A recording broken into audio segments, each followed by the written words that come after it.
آج ہم بات کریں گے ایک ایسے ٹاپک پر جو ہماری لائف میں بہت امپورٹنٹ رول پلے کرتے ہیں اور ہماری خوشحالی و بدحالی سے خاص مناسبت ہے۔ جی ہاں، ہم بات کر رہے ہیں استغفار کی۔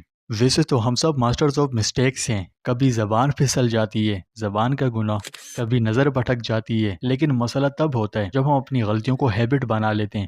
تو سوال یہ ہے کہ کثرت خطا کا علاج ہے کیا؟ اللہ ماشاء اللہ، کچھ لوگ تو ایسے ہیں کہ استغفار بھی پڑھ رہے ہیں اور غلط کام بھی جاری ہے۔ اصل نقطہ سمجھو اللہ کے بندوں، یعنی استغفار کے ساتھ گناہ، یہ تو ایسے ہی ہے جیسے دوا کھائیں اور زہر بھی پی لیں۔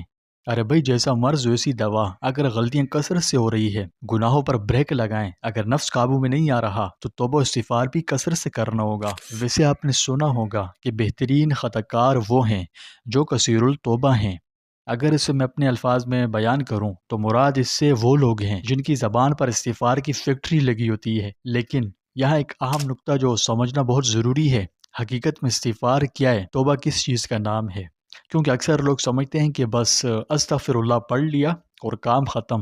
میں آپ کو مثال دیتا ہوں کہ جب آپ گناہ کو چھوڑ دیں، پچھتاوا ہو، ندامت ہو، شرمندگی سے دل بھر جائے اور پھر خلوص کے ساتھ وہ گناہ نہ کرنے کا پختہ عزم کر لیں، تو پیارے بھائی اور بہنوں، اگر ہم روزانہ سچے دل سے، خلوص و یقین سے توبہ کریں تو انشاءاللہ ہماری غلطیاں ڈیلیٹ ہوتی جائیں گی۔ تو کیوں نہ آج ہی توبہ کا ایکشن لیں، استغفار کی سپیڈ بڑھائیں اور خطاؤں کو اپنی زندگی سے ریٹائر کر دیں۔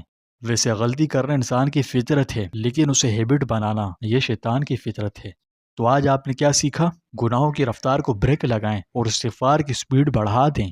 اللہ مجھے، آپ کو، ہم سب کو سچی پکی توبہ کرنے کی اور اپنی فرمانبرداری والی زندگی گزارنے کی توفیق عطا فرمائے۔ کامنٹس میں بتائیے کہ آپ ایک دن میں کتنی بار استغفار پڑھتے ہیں اور اس سے آپ کو اب تک کیا کیا فائدے نصیب ہوئے۔ اللہ پاک ہمیں توبہ استغفار کرنے والا بنائے۔